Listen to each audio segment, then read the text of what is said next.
Sudah masuk, Pak? Bismillahirrahmanirrahim. Assalamualaikum warahmatullahi wabarakatuh. Selamat sore pada Bapak Ibu dosen dan mahasiswa di lingkungan Universitas Islam Sultan Agung.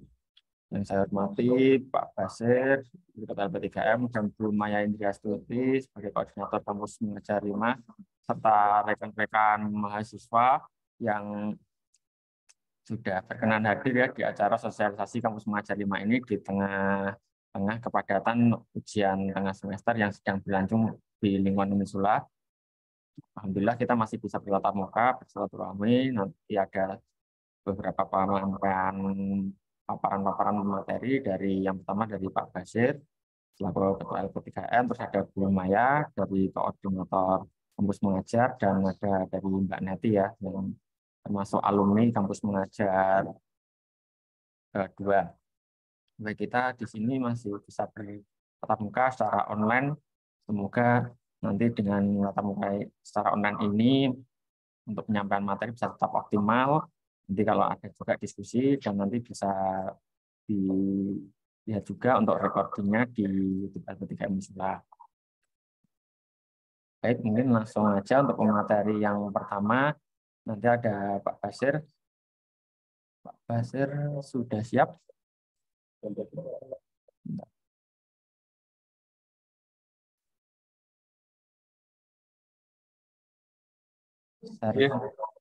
Share screen-nya belum muncul, Pak.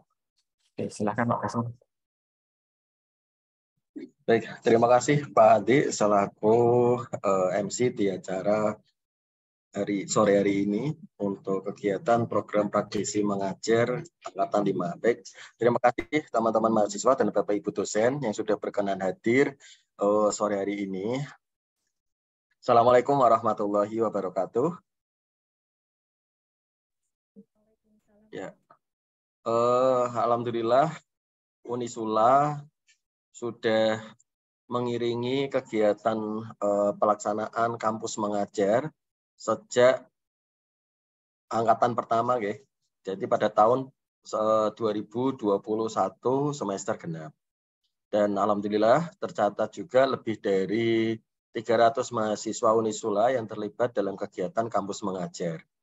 Hal ini tentu saja Unisula sangat intens untuk membantu meningkatkan mutu pendidikan dalam literasi dan numerasi baik di jenjang sekolah dasar maupun sekolah menengah. Baik, izin share screen.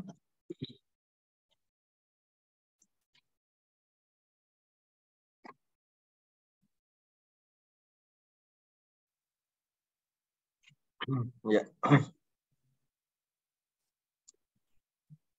Di dalam sistem Unisula ini yang terdaftar hadir baru 30 ya. Nanti minta tolong teman-teman mahasiswa bisa mensosialisasikan kepada rekan-rekan lainnya yang seangkatan, minimal berarti angkatan 2020 untuk diajak bareng-bareng mengikuti kegiatan kampus mengajar yang insya Allah nanti dikonversi menjadi maksimal 20 SKS, tapi itu nanti tergantung dari kebijakan dari Bapak Ibu Ketua Program Studi.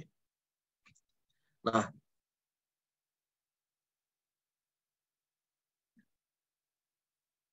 sebelumnya kita awali terlebih dahulu paparan dari Pak Nadiem Makarim.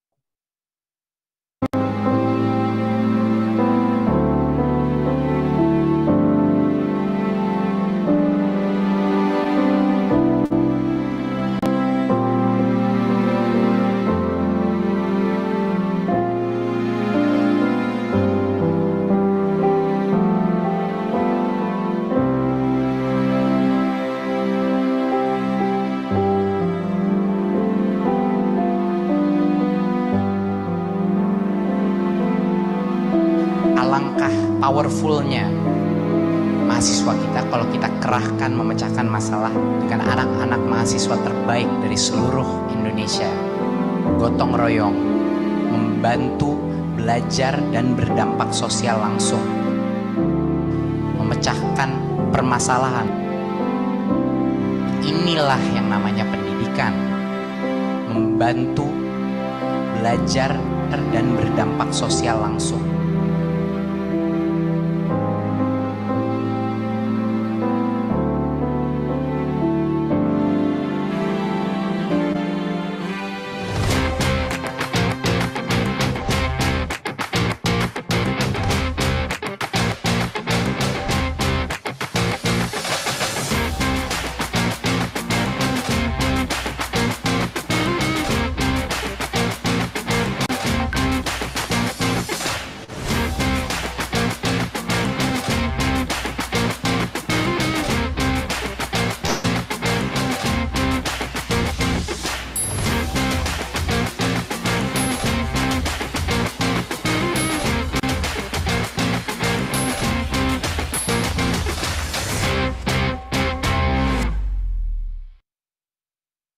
Ya, itu tadi pesan dari Pak Mas Menteri terkait dengan program Kampus Mengajar. Setidaknya bagi teman-teman mahasiswa yang punya panggilan jiwa untuk mendedikasikan dirinya dalam pendidikan, entah itu background jurusannya apapun, ketika tergerak untuk meningkatkan mutu pendidikan yang berada di daerah, maka silahkan bergabung dalam program Kampus Mengajar.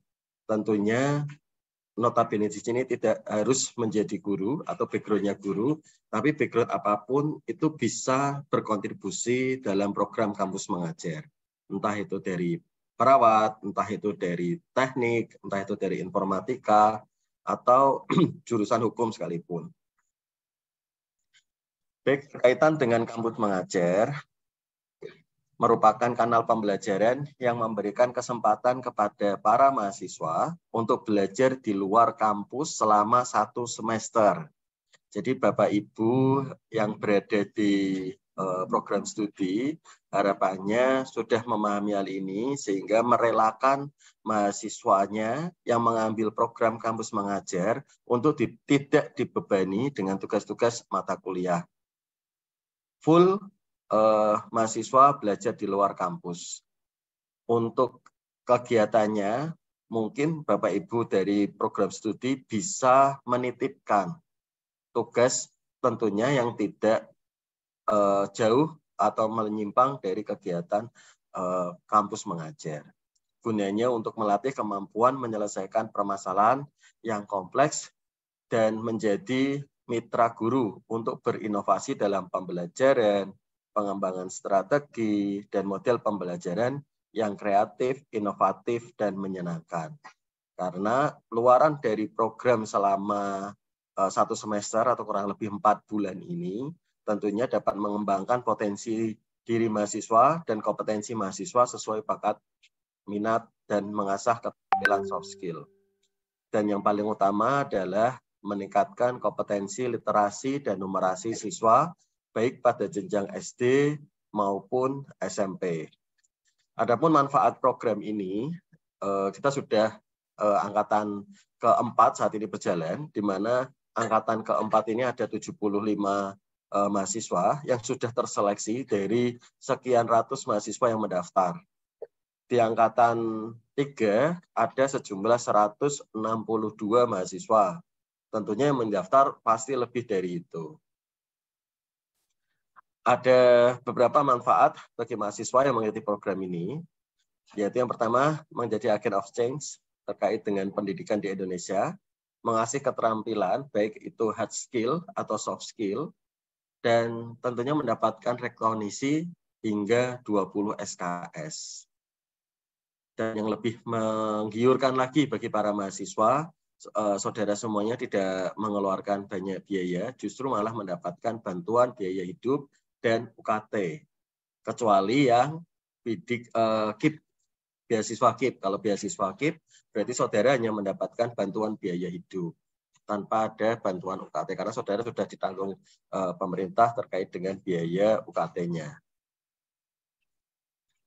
Untuk banyak sekali capaian pembelajaran, program Kampus Mengajar Angkatan 5 Sehingga nanti di sini Bapak Ibu yang di program studi pemangku kebijakan terkait konversi dari mata kuliah bisa dipadankan atau diselaraskan terkait dengan capaian pembelajaran yang dilakukan mahasiswa selama 4 bulan di sekolah. Yang pertama, memiliki rasa empati dan kepekaan sosial terhadap permasalahan kehidupan kemasyarakatan yang ada di sekitarnya. Di sini tentunya mahasiswa bisa berbagi cerita, berbagi pengalaman kepada para siswa. Kemudian yang kedua, memiliki kemampuan membuat berbagai solusi dan penyelesaian masalah. Tentunya ketika mahasiswa berada di lapangan, pasti menjumpai berbagai kasus, berbagai masalah. Nah, di sini mereka dituntut untuk mempunyai strategi penyelesaian. Antara siswa satu dengan siswa yang lain, tentu saja meskipun masalahnya sama, strategi yang digunakan bisa jadi berbeda. Sehingga di sini dituntut kemampuan untuk menyelesaikan masalah, problem solving and critical thinking, itu biasanya ada mata kuliah CTPS. Kemudian yang ketiga, memiliki kreativitas dan inovasi dalam berkolaborasi dengan guru untuk meningkatkan kualitas pembelajaran. Misalnya, membuat rancangan pembelajaran berbasis multimedia, atau menggunakan sumber belajar yang ada di lingkungan sekitar sekolah, atau menggunakan alat peraga atau media yang bisa dimanfaatkan selama pembelajaran. Yang keempat, memiliki kemampuan merancang, menyusun, dan mengembangkan strategi pembelajaran yang kreatif, inovatif, dan menyenangkan. Yang kelima, memiliki keterampilan berpikir kritis dalam berkolaborasi lintas bidang ilmu. Jadi biasanya dalam satu sekolah itu tidak hanya dia sendiri yang ditugaskan, namun rata-rata terdiri dari 5 mahasiswa, dan 5 mahasiswa itu tidak hanya berasal pada prodi yang sama, bahkan lintas kampus. Yang keenam, memiliki kemampuan untuk menyampaikan ide dalam berbagai forum dan media. Jelas karena kolaborasi, kerjasama dituntut di dalam pelaksanaan kampus mengajar. Berikutnya adalah memiliki kemampuan menerima dan menyampaikan informasi, memiliki jiwa kepemimpinan dan kerjasama tim, memiliki pertahanan diri yang baik dalam berbagai situasi, memiliki kinerja bermutu dan terukur, memiliki kemampuan pengambilan keputusan secara tepat dalam konteks di bidang keahlian. Dan yang terakhir, memelihara, mengembangkan jaringan kerja dengan pembimbing, kolega, dan sejawat. Tentunya bisa dikaitkan dengan capaian pembelajaran lainnya. Nah, berkaitan dengan pengakuan kredit semester tadi, maksimal bisa dikonversi menjadi 20 SKS. Untuk nama satu mata kuliahnya, silahkan antara prodi satu dengan prodi lainnya tentunya bisa jadi berbeda. Nah, ini adalah bahan kajian keilmuan program studi. Sehingga bisa menjadikan bahan untuk konversi itu tadi. Ketika keilmuan inti prodi, yaitu agar mahasiswa mampu menyelesaikan problem sesuai literasi prodi. Di sini bisa diklaimkan untuk mata kuliah misalkan literasi ilmiah, numerasi, literasi, ICT, finansial, atau budaya dan kemasyarakatan. Begitu juga dengan kompetensi abad 21 dan karakter unggul. Ini gambaran ilustrasi penyetaraan pembelajaran. Mungkin nanti mahasiswa bisa mengkonfirmasi terkait dengan pengakuan kegiatan kampus mengajar di ketua prodinya masing-masing. Nah, bagi Bapak Ibu Ketua Program Studi yang masih kebingungan dalam mengkonversi SKS-nya, jika ada kesulitan bisa berkonsultasi dengan LP3M. Ini adalah rincian waktu kegiatan mahasiswa kampus mengajar selama 4 bulan, dan itu full berada di sekolah. Sudah tidak daring lagi. KM2 meskipun dalam masa pandemi, tapi mereka juga dituntut untuk full berada di sekolah. Biasanya penempatan sekolah berdasarkan dari domisili mahasiswa. Diberikan tempat yang terdekat, minimal masih dalam satu kabupaten atau kota. Cuma ya nasib seandainya penempatan wilayahnya ada di ujung barat dan ujung timur, misalkan domisilinya di ujung barat, ternyata penempatan sekolahnya ada di ujung timur kabupaten. Nah itu berarti ya dari awal mahasiswa harus memahami ini, karena penempatannya juga tidak bisa request, harapannya bisa menerima dengan segala kondisi sekolah mitranya atau sekolah yang ditempati. Dan saya yakin pasti banyak pelajaran berharga yang bisa didapatkan terkait dengan penempatan lokasi dan pembagian kelompok mahasiswanya. Untuk kampus mengajar angkatan 5 pada tahun 2023, sepertinya mau pelaksanaannya sekitar bulan Januari, sehingga ini mau ada seleksi pendaftaran hingga tanggal 13 November ini, baik di tingkat mahasiswa maupun di DPL-nya. Dan hasil seleksi diumumkan pada tanggal 14 November. Sehingga ini cepat-cepat saja untuk membuka link Kemdikbud Ristek Dikti atau kampus mengajar untuk lihat apa saja persyaratannya. Nanti akan disampaikan oleh Bu Maya. Yang mendaftar tentunya ribuan, dan di sini terdata ada 18.000 mahasiswa yang mendaftar, dan DPL pun juga banyak sekali, ada 1.800, dan yang terseleksi pun juga, yang lolos juga tidak banyak, sehingga selain ada usaha juga berdoa dan semoga rezeki bagi kita semuanya.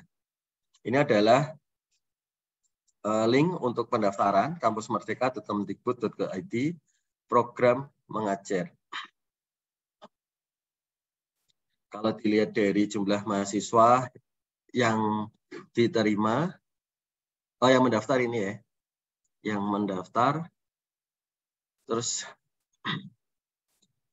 kalau secara nasional ada 70.000 mahasiswa yang bergabung di dalam kampus mengajar, sehingga saudara nanti bisa belajar banyak juga dari kampus-kampus yang lain, sehingga mudah beradaptasi. Ini yang sangat diperlukan bagi kita ketika mengikuti program secara nasional. Ini adalah sorotan aktivitas program kampus mengajar, di mana mulai ada pelaksanaan asesmen kompetensi minimum kelas, yang diketahui bahwa pembelajaran selama 3 bulan melalui program kampus mengajar angkatan 3 yang lalu setara dengan pembelajaran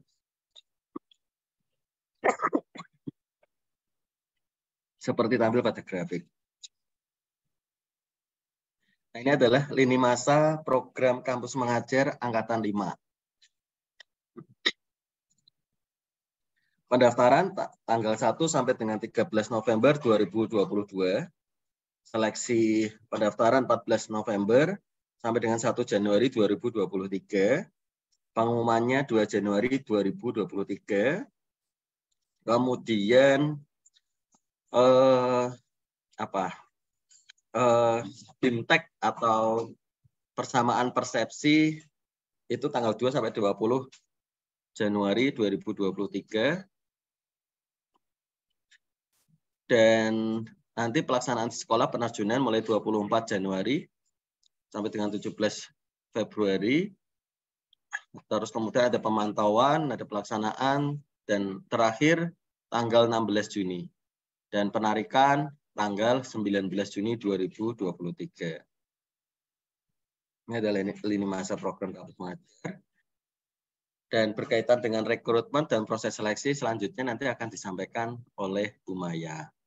Terima kasih dari saya. Wassalamualaikum warahmatullahi wabarakatuh. Waalaikumsalam warahmatullahi wabarakatuh. Baik, terima kasih atas paparannya dari Pak Basir. Oh ya, buat Bapak Ibu dosen serta rekan-rekan mahasiswa di chat Zoom ada link presensi kehadiran ya, mohon untuk diisi, dan paparan selanjutnya akan dilanjutkan oleh Bu Maya. Untuk Bu Maya.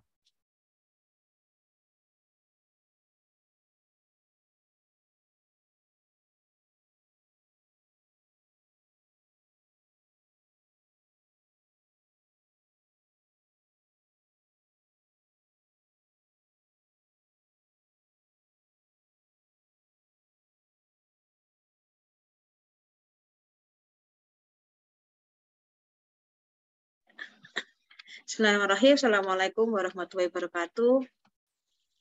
Terima kasih Pak Andi dan Pak Basir. Teman-teman, berikutnya ini ada Bapak Ibu dosen, ada rekrutmen dan proses seleksi di KM Angkatan 5.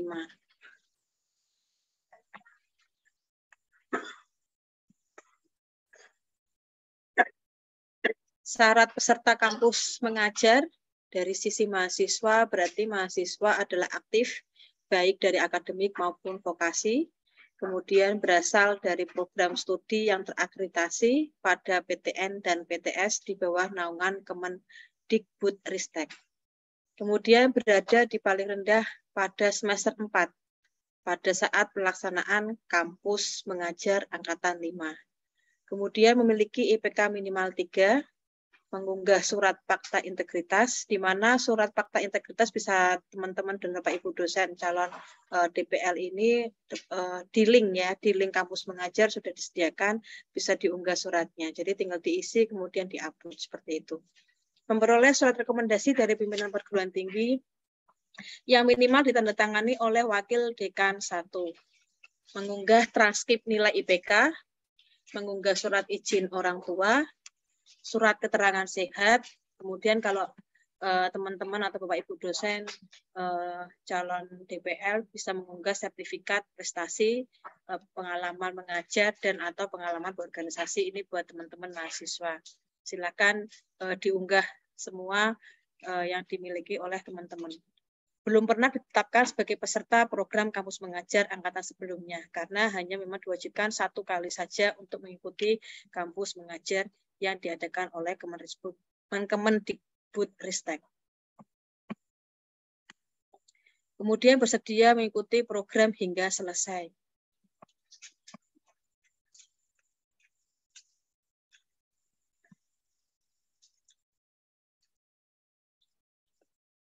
Untuk dosen, berarti dosen aktif baik akademik maupun vokasi, berasal dari program studi yang terakreditasi pada PTN dan PTS di bawah naungan Kemendikbudristek, mengunggah surat fakta integritas, memperoleh surat rekomendasi dari pimpinan perguruan tinggi minimal ditandatangani oleh wakil dekan 1.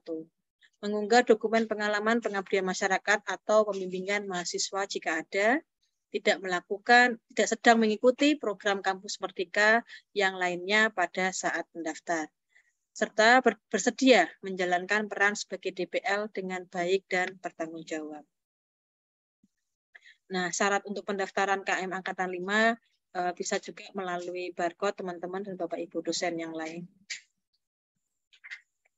Mekanisme seleksinya, mendaftar mahasiswa dari S1, D4, D3, kemudian ada seleksi administrasi di situ, ya ini terkait dengan program studinya terakreditasi, minimal semester 4, kemudian IPK minimal 3. Jika 1, 2, 3 ini terpenuhi, maka teman-teman akan lolos untuk seleksi administrasi, masuk ke seleksi verifikasi berkas dokumen. Berkas dokumen ini berarti terkait dengan fakta integritas, rekomendasi PT, izin orang tua, surat keterangan sehat, dan transkrip IPK. 1, 5 ini jika memenuhi maka akan lolos masuk ke tes literasi, numerasi, dan value clarification test, dan survei kebinekaan. Setelah itu, mahasiswa yang lulus dapat memilih sekolah sasaran. Nah, untuk yang Bapak Ibu dosen sebagai calon DPL, ini berarti mendaftar sebagai DPL, kemudian seleksi administrasi mengungkadi bisa diseleksi dari program studi terakreditasi, aktif pengajar di perguruan tinggi, baik dari D3, D4, dan S1. Jika seleksi administrasi lolos sama dengan mahasiswa tadi, maka akan masuk seleksi verifikasi bekas dokumen yang meliputi hanya 2 saja, yaitu fakta integritas dan rekomendasi PT. Kemudian melaksanakan tes, yaitu value verification test, hanya 1 untuk yang dilalui oleh Bapak Ibu DPL. Setelah itu akan lulus, kemudian untuk dipetakan sesuai dengan jumlah mahasiswa di sekolah sasaran. Nah, ini mekanisme pemetaannya. Mahasiswa yang dinyatakan lulus dan melakukan konfirmasi menerima program di laman MBKM. Kemudian mahasiswa diarahkan pada platform pemetaan sekolah penempatan. Mahasiswa melakukan login dengan akun MBKM, kemudian masukkan data domisili dan preferensi sekolah. Kemudian mahasiswa diberikan 5 pilihan sekolah. Mahasiswa hanya dapat memilih 2 sekolah prioritas. Di sini ada tanda bintangnya, bintang 1, bahwa pilihan 1 merupakan sekolah utama pilihan mahasiswa. Pilihan kedua bersifat rekomendasi. Kemudian setelah itu masuk ke tim program kampus mengajar melakukan pengecekan dan penyesuaian data. Di sini ada tanda bintang 2, berarti tim program berhak memindahkan sekolah apabila sekolah prioritas yang dipilih tidak terpenuhi kuotanya. Dan terakhir, tim program mengumumkan penempatan final. Kampus mengajar Angkatan 5 menyasar sekolah yang paling membutuhkan dukungan untuk meningkatkan literasi numerasi yang diidentifikasi berdasarkan data Dapodik dan hasil asesmen nasional tahun 2021. SD berdasarkan data Dapodik dan AN, kemudian SMP juga berdasarkan data Dapodik dan AN 2021, kemudian sekolah terpilih divalidasi oleh Dinas Pendidikan Kota dan Kabupaten, kemudian menjadi sekolah sasaran terpilih. Di sini terdapat bintang 1, catatannya adalah jumlah sekolah menyesuaikan dengan jumlah peserta. Peran dan tugas peserta. Ini dari sisi mahasiswa berarti melaporkan kegiatan selama mengikuti kampus mengajar melalui laporan mingguan dan laporan akhir program. Membantu guru dalam pelaksanaan pembelajaran tatap muka di sekolah, khususnya dalam pembelajaran literasi dan numerasi.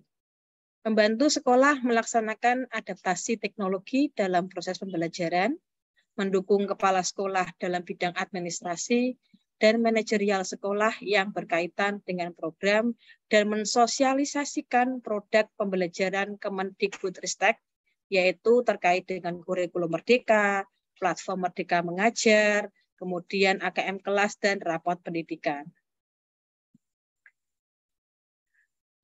Kemudian di sini untuk peran dari DPL, ya ini melakukan komunikasi dengan guru pamong dan sekolah minimal 2 kali selama program, membimbing, memberikan umpan balik, dan memberikan persetujuan untuk laporan awal mahasiswa melalui laman Kampus Merdeka. Berkoordinasi dengan tim program dalam melakukan pembimbingan selama kegiatan program Kampus Mengajar, mendampingi mahasiswa untuk berkoordinasi dengan Dinas Pendidikan dan sekolah. Melakukan sharing session dengan kelompok mahasiswa bimbingan minimal 2 minggu sekali.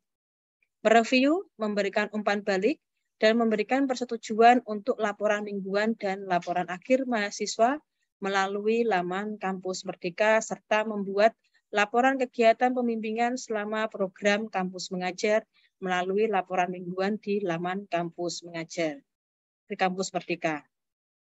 Untuk pelaksanaannya, terdiri dari 3, mulai dari pra-penugasan, berarti di sini ada pembekalan DPL, koordinator PT, dan pembekalan mahasiswa. Kemudian ada forum komunikasi dan koordinasi bersama DPL, mahasiswa, dan koordinator PT. Kemudian koordinasi dengan Dinas Pendidikan Kabupaten Kota dan sekolah sasaran, serta mahasiswa berkoordinasi dengan Prodi terkait rencana konversi SKS. Di tahap yang kedua, itu ada penugasan.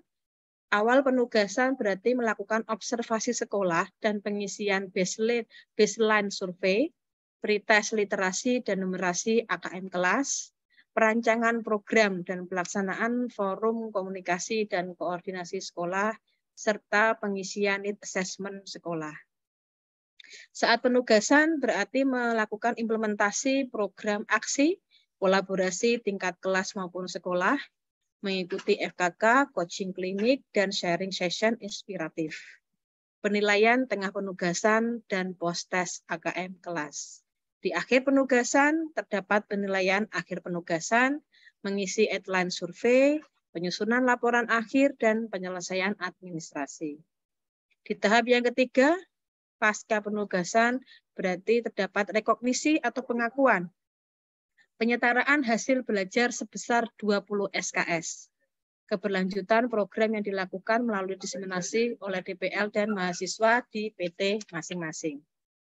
Ini alurnya. Alur setelah pengumuman berarti menunjukkan bukti teman-teman, menunjukkan bukti penerimaan sebagai peserta kampus mengajar kepada dosen penasihat akademik, berkoordinasi dengan Prodi dan DPA untuk memetakan mata kuliah yang dapat mengakui hasil belajar kampus mengajar.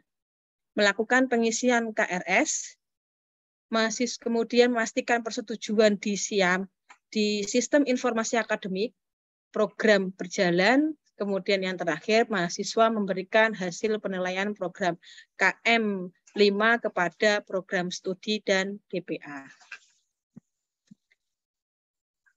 Di sini terdapat beberapa topik pembekalan bagi mahasiswa yang dimulai jadwalnya 25 Januari sampai 16 Februari 2023, terdiri dari pengetahuan, keterampilan, dan soft skill. Di pengetahuan berarti teman-teman mendapatkan pendidikan inklusi, pencegahan 3 dosa besar dalam pendidikan, implementasi kurikulum merdeka, profil pelajar Pancasila, rapor pendidikan, kemudian ada platform Merdeka Mengajar, dan sepada dikti.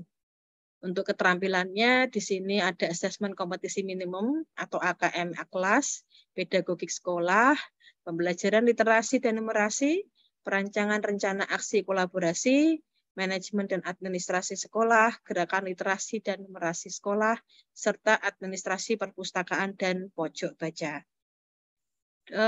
Di pembekalan soft skill, ini terkait dengan resilience with growth mindset, kemudian facilitating skills, analytic thinking, creative problem solving, financial literasi, komunikasi dan adaptasi budaya, teknik menulis cerita bermakna, dan terakhir teknik foto dan video yang bermakna.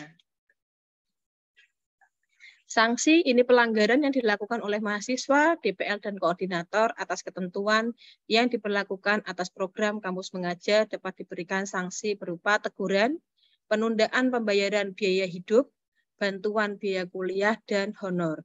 Pemberhentian sebagai peserta program, DPL, dan koordinator PT.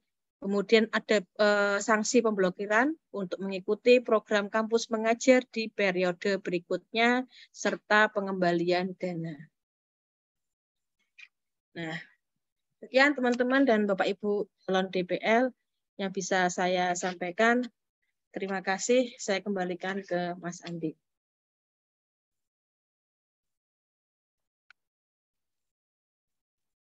Baik, terima kasih Bu Maya atas paparannya.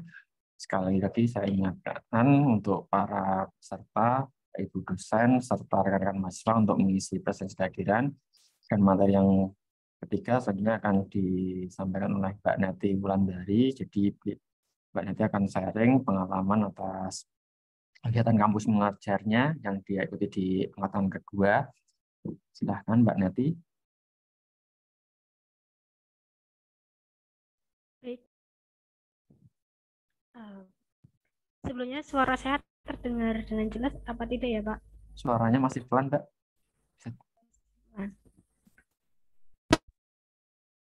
Sudah jelas Pak. Bisa lebih kencang dikit nggak?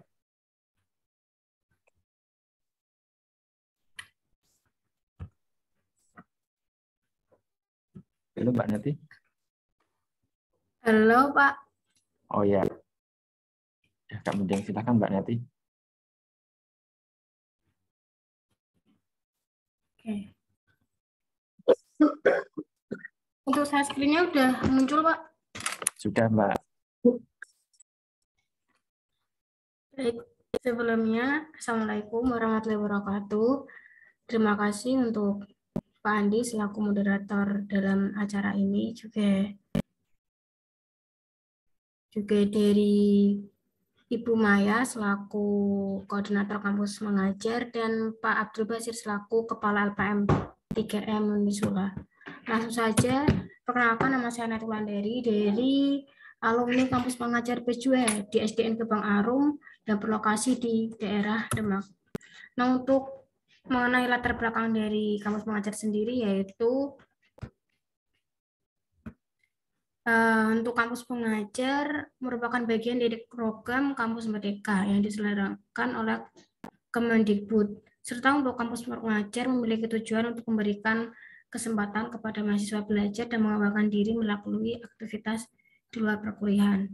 Dan mahasiswa dapat membantu pendidikan, penguatan, baik pembelajaran literasi dan numerasi di sekolah yang tertinggal, serta membantu pembelajaran selama masa pandemi. Karena saya waktu itu batch 2 masih pandemi, jadi di sini latar belakang program saya masih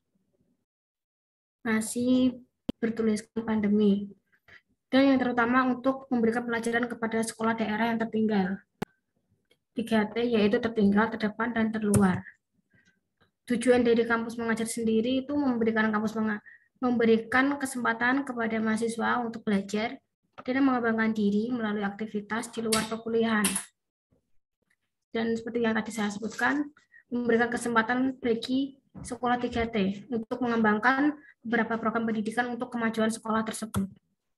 Kenapa sih kok harus ikut kampus mengajar? Nah, ini ada 4 poin yang sudah saya dapatkan setelah saya mengikuti kampus mengajar. Di antaranya yang pertama yaitu kesempatan menjadi agen perubahan untuk pendidikan di Indonesia. Karena untuk ikut di program kampus mengajar sendiri itu hanya sekali. Kalau sudah ikut lagi, jadi nggak boleh ikut kembali. Dan untuk program kampus Merdeka sendiri itu hanya boleh 1 program. Seperti itu. Jadi saya memilih untuk menjadi agen perubahan untuk pendidikan di Indonesia, karena untuk suatu negara sendiri dapat dikatakan maju apabila rakyat dan masyarakatnya memiliki pendidikan yang bagus. Yang kedua yaitu mengasah kepemimpinan, kreativitas, pemecahan masalah, dan inovasi langsung dari lapangan. Jadi untuk poin kedua ini, di mana untuk disebutkan tadi juga dari Pak Basir juga, untuk di program kampus mengajar kan juga terdiri dari beberapa mahasiswa. Untuk saya sendiri dulu itu dari Hukum UNES, juga dari Universitas Veteran itu program psikolog, dan yang kedua itu juga dari UNES juga, tapi pendidikan. Dan yang 2 lagi juga dari UGRIS, itu dari Prodi Matematika, dan juga saya dari Prodi Teknik Informatika. Yang dimana yang di kelompok saya yang asli dari background pendidikan cuma 2 orang. Jadi selain itu di luar non pendidikan. Jadi kami di sana harus menyatukan pendapat satu sama lain untuk program-program kami. Yang ketiga, mendapatkan bantuan biaya hidup dan UKT. Untuk bantuan biaya hidup sendiri, dulu itu 1 bulan saya mendapatkan 1.200.000. Nah, itu karena programnya selama 6 bulan, jadi selama 5 bulan itu setiap 1 bulannya akan mendapat bantuan biaya hidup sebesar 1.200.000. Itu bagi yang tidak menerima bantuan lain seperti ada KIP atau menerima beasiswa lain dari program lain. Kalau misal dari kalian atau siapapun yang mendaftar dan sedang ikut program lain, itu tetap dapat mendapatkan biaya hidup, tapi mendapatkannya itu setengah. Jadi setengah dari uang 1.200.000 itu. Tapi kemarin itu yang angkatan saya itu dapatnya 700. Bukan 1.000.000, bukan 600, tapi dapatnya 700. Dan untuk UKT itu dapat di akhir. Nanti di akhir itu untuk UKT semua dapat, nggak ada perbandingan yang udah ikut program lain atau enggak, tapi dipukul rata, dapat semua. Nah, yang keempat yaitu mendapat rekomendasi atau pengakuan hasil belajar sebesar 20 SKS. Nah, untuk pengalaman saya sendiri, karena saya waktu ikut kampus mengajar itu masih pandemi, jadi saya untuk konversinya tidak full 20 SKS, tapi ada beberapa matkul yang saya rasa perlu. Contoh kayak ada KKN yang saya ambil, terus ada KP, gitu, seperti itu. Nah, untuk pembelajaran lainnya karena saya masih bisa mengikuti online, jadi saya tetap full mengikuti kelasnya. Tapi untuk saat ini, untuk adik-adik saya juga udah mulai, untuk yang batch 4 saya tanyai juga, udah mulai dikonversi 20 SKS. Nah, untuk program kerja sendiri. Untuk program kerja di kampus Merdeka, kampus mengajar, itu ada 2 program. Nah, yang pertama itu dari program Kemendikbud, yang kedua ada program kelompok. Nah, program Kemendikbud sendiri ini berupa sosialisasi penggunaan aplikasi aksi. Atau aksi ini udah dari Kemendikbud. Nah, dari situ mahasiswa yang lolos diamanatkan untuk mensosialisasikan menggunakan aplikasi aksi untuk siswanya juga untuk gurunya. Nah, yang kedua itu ada program kelompok. Untuk program kelompok sendiri ada meliputi mengajar, adaptasi teknologi, membantu administrasi sekolah dan guru, dan membantu pengembangan fasilitas sekolah. Ini contoh sosialisasi penggunaan aplikasi aksi. Ini saya ambil di Play Store dulu. Tampilan aplikasinya seperti ini, karena untuk akses aplikasi aksi tidak bisa sembarangan, jadi tidak bisa di screenshot, saya fotokan di sini. Jadi di sini itu bisa digunakan untuk akses username-nya sama sandinya itu untuk siswa sama guru itu bisa beda. Seperti itu. Nah, selanjutnya itu ada program kerja. Nah, untuk program kerja sendiri itu dari kelompok saya kemarin itu ada 20 program kerja. Tapi di sini saya sertakan 12. Untuk yang lain memang tidak didokumentasi.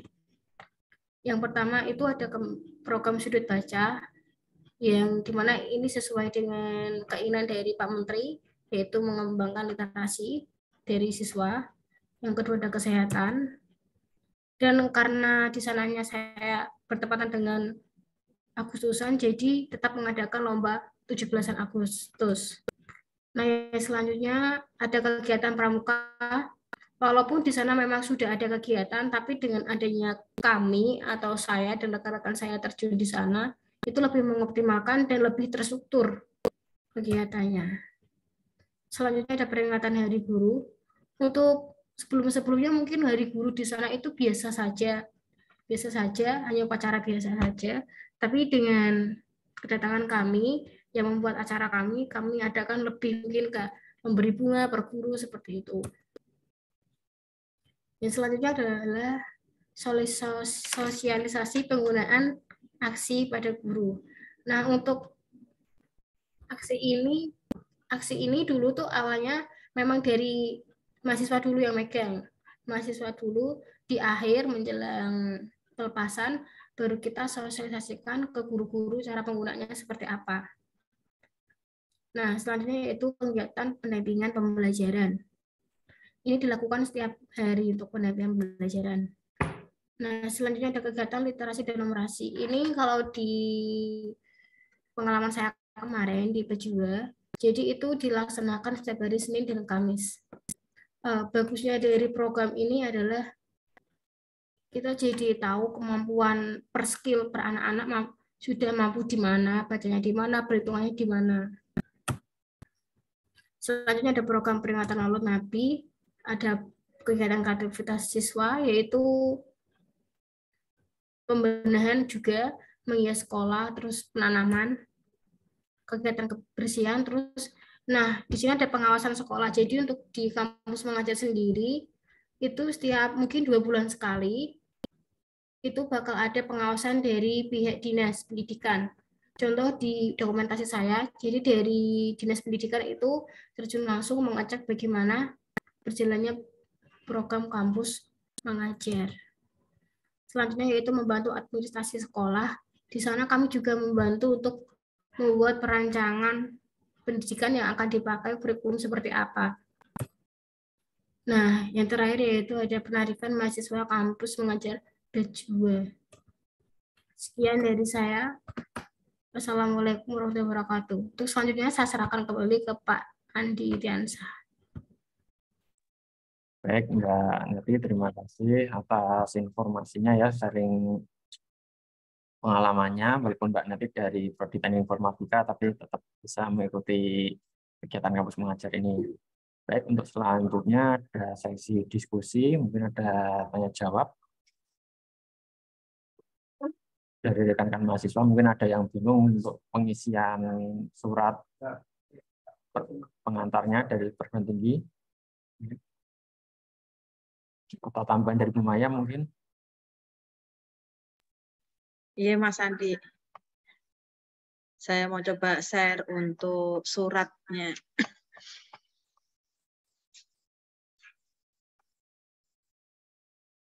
Nah, sudah kelihatan teman-teman Bapak Ibu dosen?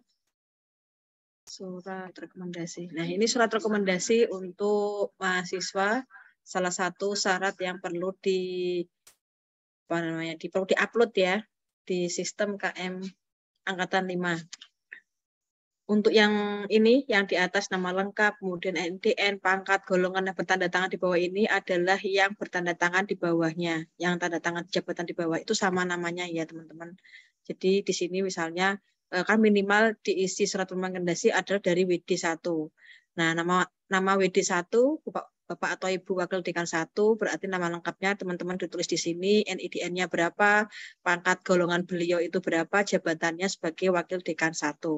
Nah, Bapak Ibu Wakil Dekan 1 inilah nanti yang akan bertanda tangan di bawahnya itu, yang paling bawah. Semarang, tanggal berapa, 2022, kemudian jabatannya, kemudian nama lengkap. Kemudian disertakan stempel perguruan tingginya. Ya. Nah, setelah itu teman-teman di sini menulis untuk yang semesternya, ya, semester yang sedang berjalan pada saat mengikuti KM Angkatan 5. Kemudian IPK-nya adalah IPK yang semester sebelumnya. Ya, yang minimal syaratnya adalah 3. Kemudian untuk menjadi peserta program ini, program kampus mengajar Angkatan 5, ini ditulis Angkatan 5, kemudian di sini tahun 2023 ya teman-teman, jangan sampai salah. Kemudian sama di bawahnya dengan ketentuan sebagai berikut, mengikuti program kampus mengajar Angkatan 5 tahun 2023. Nah, seperti itu teman-teman untuk surat rekomendasi. 3 syarat tadi bisa teman-teman download ya, sudah ada di flyernya. Itu ada surat izin orang tua, surat fakta integritas, dan surat rekomendasi dari PT. Tambahan saya seperti itu Pak Andi, terima kasih. Silakan teman-teman kalau ada yang mau diskusikan.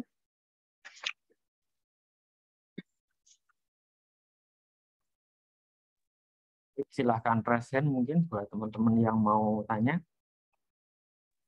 Assalamualaikum Pak Andi, saya mau tanya. Iya. Iya Mbak Mesya, silakan. Jadi gini Pak, kan kemarin saya yang untuk kampus mengajar yang angkatan kemarin, itu kan saya sudah pernah minta surat rekomendasi ke jenengan. Nah, kira-kira itu kalau misal saya gunakan untuk yang ini, itu apa diperbolehkan Pak?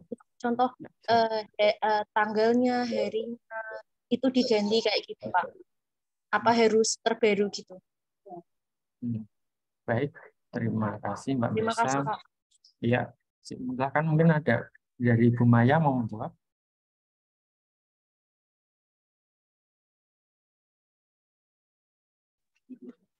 Untuk Mbak Mesa, harus yang baru Mbak Mesa, tidak bisa menggunakan yang kemarin.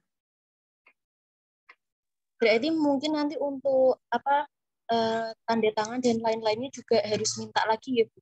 Ya. Ya, terima kasih. Oke, sama-sama Mbak Mesa.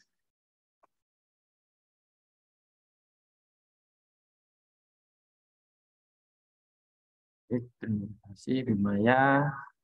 Ada lagi tahunnya kan dari teman-teman atau Bapak Ibu dosen mungkin.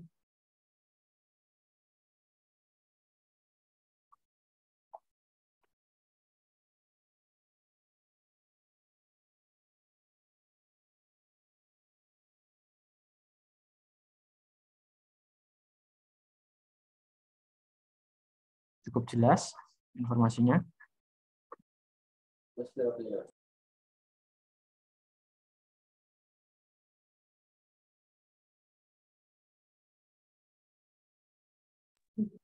Baik, jadi kampus mengajar sendiri di sini adalah salah satu dari 9 kegiatan yang pembelajaran di luar kampus ya. Di antaranya ada kampus mengajar, magang dan studi independen, lalu ada kewirausahaan, terus ada juga KKN tematik, terus ada pertukaran mahasiswa merdeka, terus ada Indonesian International Student Mobility Award, terus ada praktisi mengajar, ada bangkit, sama ada gerakan gerilya dari Kementerian SDM ya. Jadi ini adalah program yang dipakai oleh pemerintah ya, dari kementerian sendiri. Saya menambahkan Mas Andi. Baik, teman-teman mahasiswa, ini nanti sudah ada 3 yang masuk di data kami. 2 diantaranya dari Prodi PGSD atas nama Maharani dan Yahya, dan 1 lagi dari program studi Bahasa Indonesia atas nama Setiawati. Nah, silahkan dari teman-teman berbagai prodi bisa disupport untuk mengikuti kegiatan kampus mengajar ya. Untuk angkatan 5 ini dengan periodenya semester genap depan. Sehingga ketika tadi diminta data IP, sertakan IP semester genap yang lalu.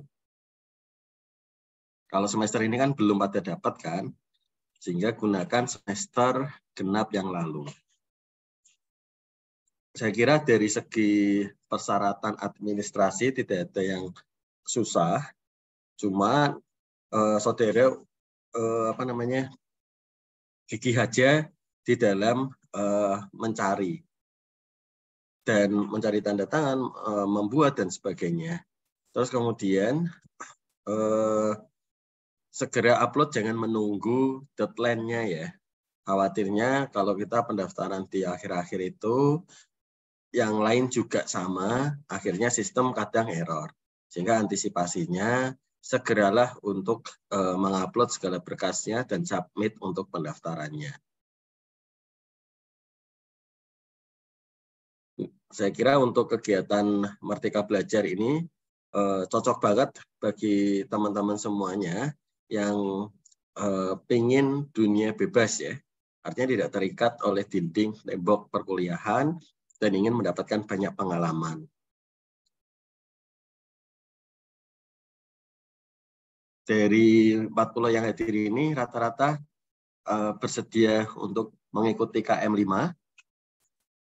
Coba raise dong.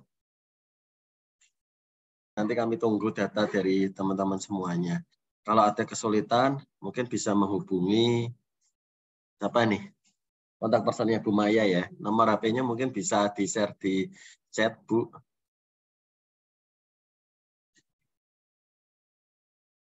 Yes, ada yang mau ditanyakan? Mungkin kalau sudah tidak ada, cukup Pak Andi.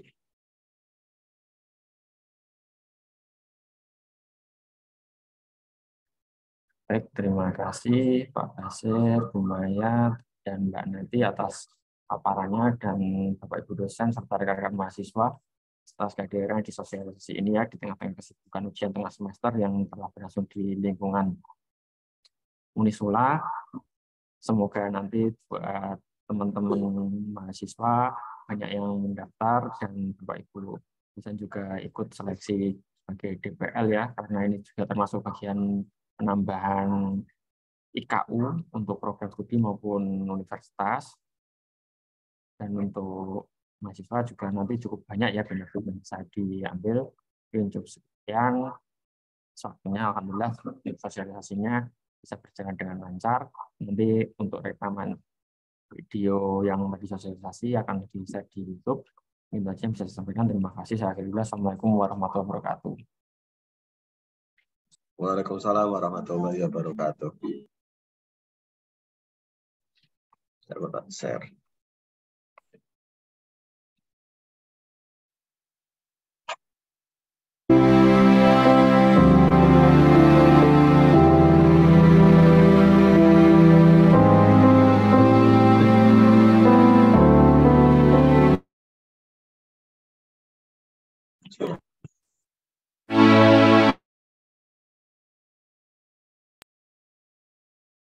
Artinya berubah, jadi artinya keadaan yang berubah.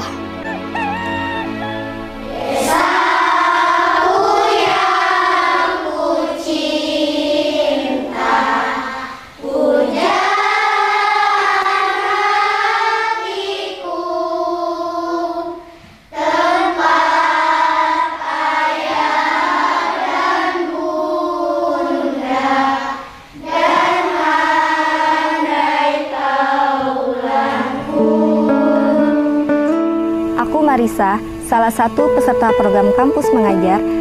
Aku membantu pembelajaran dengan beberapa teman lainnya di SDN Sukasari 04. Halo, namaku Sultan, murid kelas 5 SDN Sukasari 04. Aku senang sekali, hari ini adalah jadwal berangkat sekolah. Pengalaman mengajar SDN Sukasari ini agak unik, sangat berbeda. Ketika aku berangkat dari rumah ke desa, aku menemui rintangan jalan yang sulit diakses. Dari rumah, aku membutuhkan 4 kali ganti transportasi. Yang menyeramkan adalah banyak sekali truk-truk besar. Sepanjang jalan untuk menuju sekolah, banyak adik-adik melewati jalan yang terjal dan sepi seperti hutan. Mereka melewati jembatan kayu, mendaki jalan dengan kondisi jalan rusak. Dengan segala keterbatasan belajar online, walau hanya bisa hadir di sekolah 1 kali, sekolah ini tidak lantas hilang dari fungsi utamanya, yaitu sebagai pemberi bekal pengetahuan dan keterampilan bagi siswa. Aku bercita-cita menjadi guru, supaya semua anak-anak di desaku menjadi pintar. Murid-murid di sini sangat tekun, memiliki minat baca yang tinggi. Tapi, banyak keterbatasan yang mereka hadapi saat ini, terutama pembelajaran daring yang harus mereka jalani. Maka dari itu, kami berinisiatif membuat perpustakaan kecil yang kami sebut Pojok Literasi.